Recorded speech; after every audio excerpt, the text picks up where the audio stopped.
Good day, Western Civ 1 students. We've been talking about Islam, and I've wanted to show you something, a map that reflects the growth of Islam. I guess that's got about all of it on the screen there. Now, Mecca this is Saudi Arabia today. This is the country of Israel. This is the country of Turkey today. This is Egypt today. This is Iran today, Iraq today. So this is Saudi Arabia today, and there you see Mecca. And Medina is right there. So Muhammad in 622 led his people, probably easier with a pen, led his people from Mecca to Medina. That is the Hijrah, the beginning of the Muslim calendar. And then in 629, he led an army back and conquered Mecca. Finally, he died in 632 AD and is buried in Medina. But Mecca is the center of the Islamic world. Mecca is where the Kaaba, that great black basalt temple, is, that Muslims all over the world come on the Hajj every year to visit by the millions, and should, if they can manage it in a year, in their lifetime, visit in their lifetime to complete the fifth pillar of Islam. So at the time of Muhammad's death in 632, his armies and Arab traders who believed in Islam had spread Islam across eastern Arabia. And I guess that's southern Jordan there, but this is Yemen. This is the country of Yemen today down here.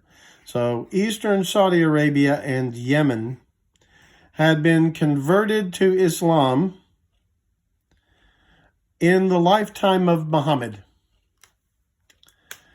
And also you'll see over here, this would be conversion by merchants. This is now the United Arab Emirates. You might have heard of Dubai, the UAE right here.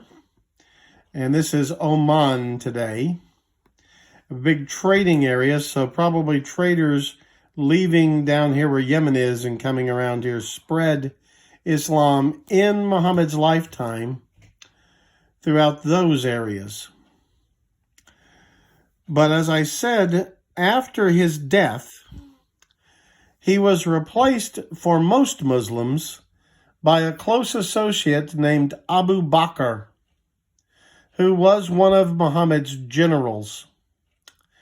And Abu Bakr had a very aggressive agenda to expand Islam by the sword.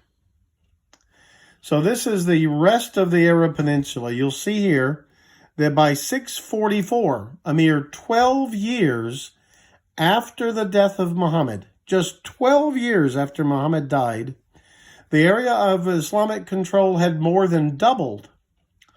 But it hadn't just doubled, it had conquered some of the most civilized places on earth, some of the longest standing cities in human history. So they not only swept over the rest of the sands of Arabia here, but this is Iraq. This is Mesopotamia, the birthplace of human civilization. Great cities lay in Mesopotamia and always have. But look here. This was part of the Eastern Roman Empire. This is the Holy Land. There is Jerusalem right there. This was in the Eastern Roman Empire. This is the Byzantine Empire, as was Egypt. So when Abu Bakr's armies came bursting out of the desert, they quickly captured Mesopotamia, which was the heartland of the Persian Empire. They smashed the Persian Empire, and in a mere 12 years after Muhammad's death, had captured many of its major cities. They had captured all of Lebanon and Syria. So Syria, there's Antioch. This was the third largest city in the Roman world, and it was captured by Islam less than 12 years after Muhammad's death.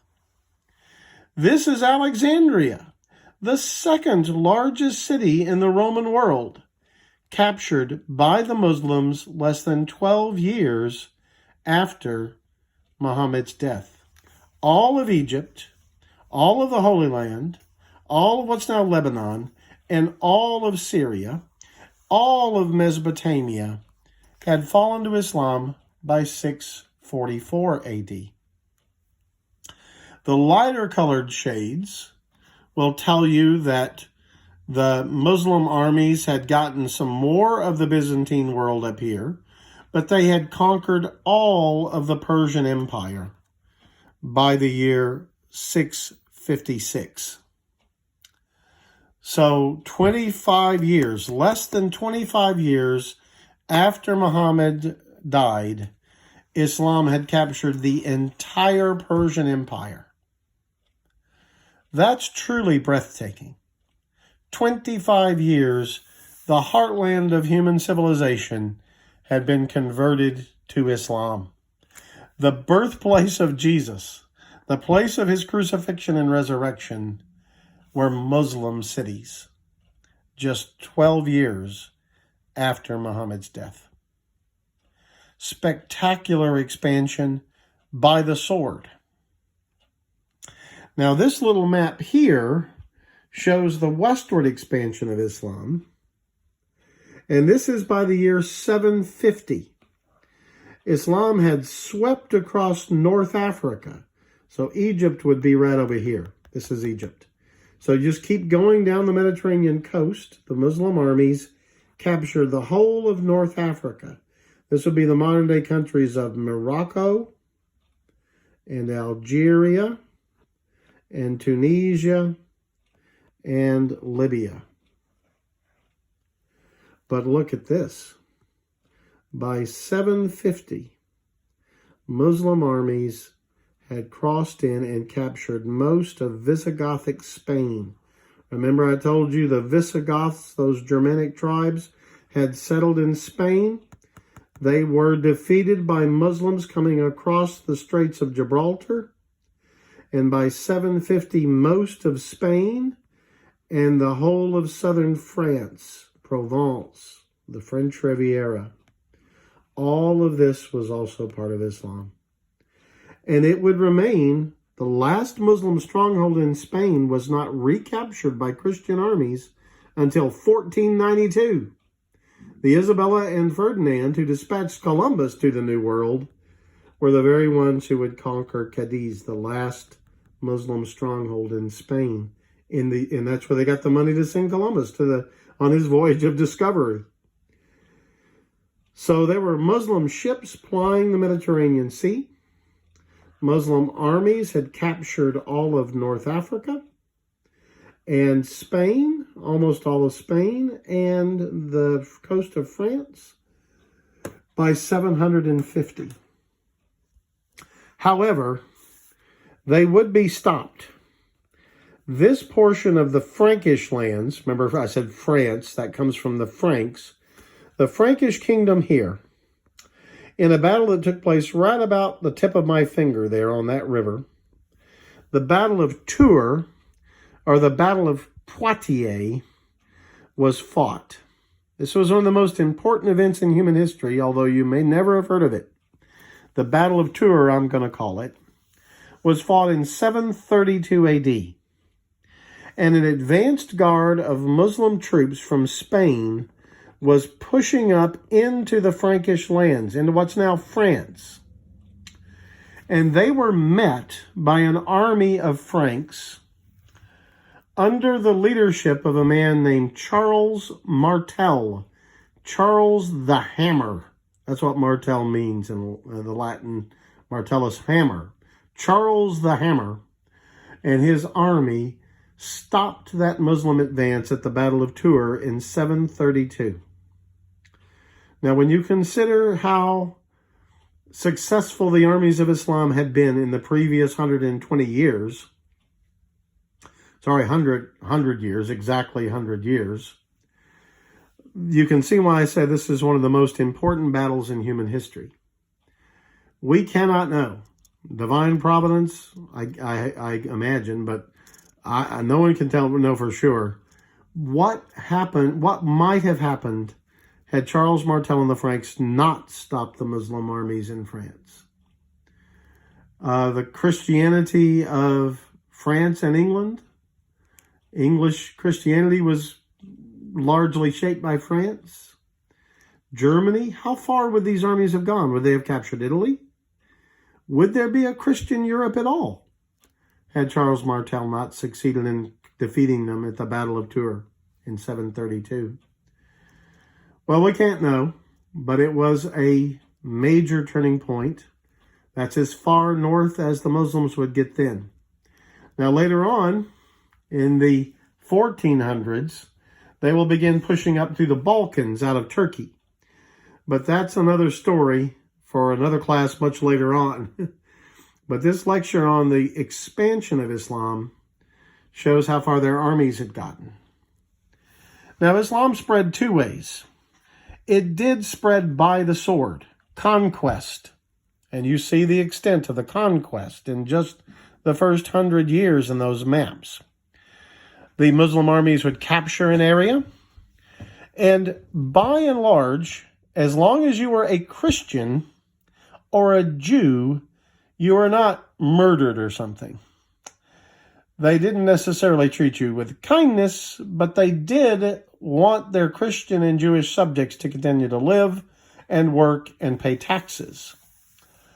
They were not keen on Christianity and Islam, but they considered Jews and Christians to be what were called people of the book.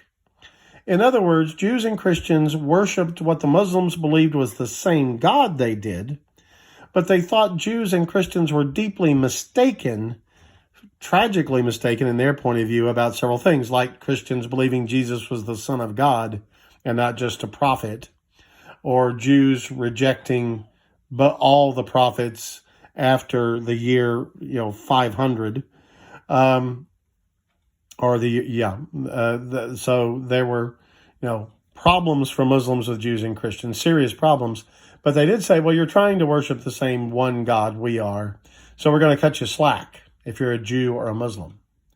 If you were in a territory that they conquered and you were not a Jew or a Muslim, you were given a choice. Convert right now to Islam or we kill you. So this was literally conversion at the point of a sword. We'll talk more later about the techniques they used to convert Jews and Christians to Islam. They weren't forced by gunpoint the same way, but there were economic restrictions on Jews and Christians. You could not own a horse. You could not own a weapon. You could not enroll in the army or get a government job if you were a Jew or Christian. And you had to pay heavier special taxes to the Islamic government of your country if you were not a Muslim. So all those restrictions on Christian and Jewish life eventually wore down most of the people who lived. Even in the Christian lands that had been the Byzantine Empire, most of those Christians would eventually convert and give into Islam. Some did not. There's still Coptic Christians that make up 5% of the population of Egypt. They have been faithful to Christ for 1,400 years plus after the Muslim invasion. Much to be admired in that, frankly, in my point of view, but they didn't give in to Islam. The other way Islam spread, though, was by merchants. Merchants who traveled carried their faith with them, their Muslim faith with them, and they were often wealthy and prosperous people, admirable merchants that other merchants in the countries they visited often wanted to imitate. And so trade also helped Islam to expand. The biggest Muslim country in population in the world today is Indonesia. And Islam was carried there entirely by merchants. And it worked. It took root and grew mightily. But that will conclude our first lecture on the expansion of Islam. We'll come back to this later. God bless.